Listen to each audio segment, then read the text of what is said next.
With HBO seeking to grow the Game of Thrones franchise into a bigger and stronger one, there are reports that the company is currently working on about 5 other shows to build up the franchise. One of those reported shows is one called The Blackfyre Rebellions, and here is why we think it'll make a perfect spin-off.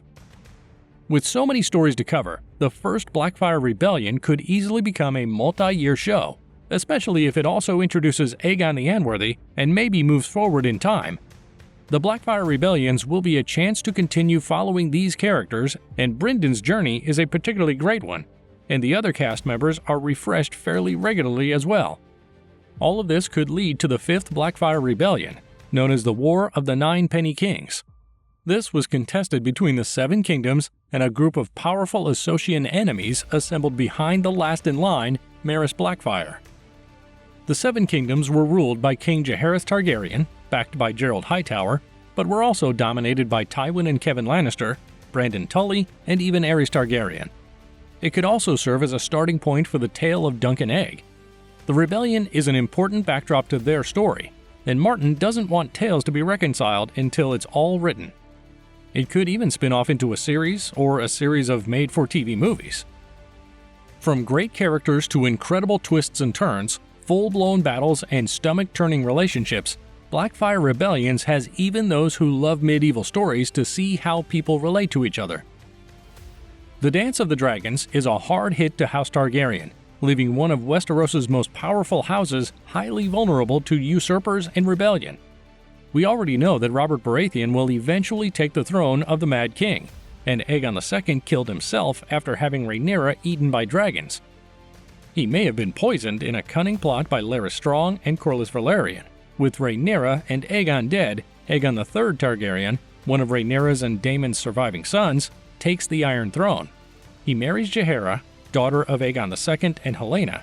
After the war, Black and Green briefly unite, but Jaehaera is unable to bear children and she dies 2 years after the dance.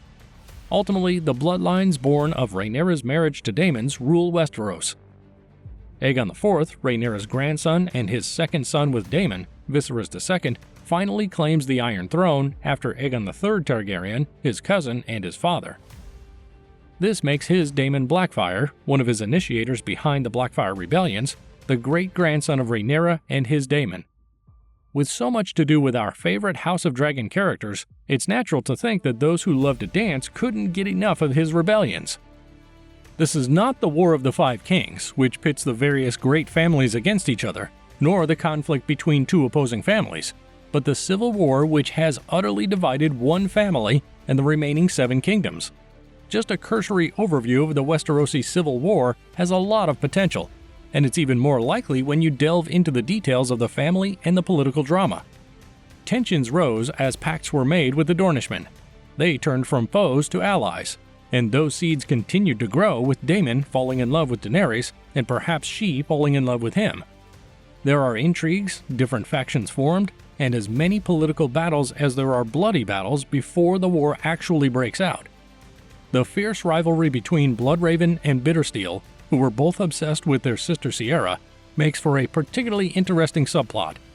They will have an anti-hero aspect rather than a clear conflict between good and evil, and the chance to see a great but twisted house ripped apart and a kingdom taken. What are your thoughts on this new show, though? Share them with us by heading to the comments section, and thanks for watching.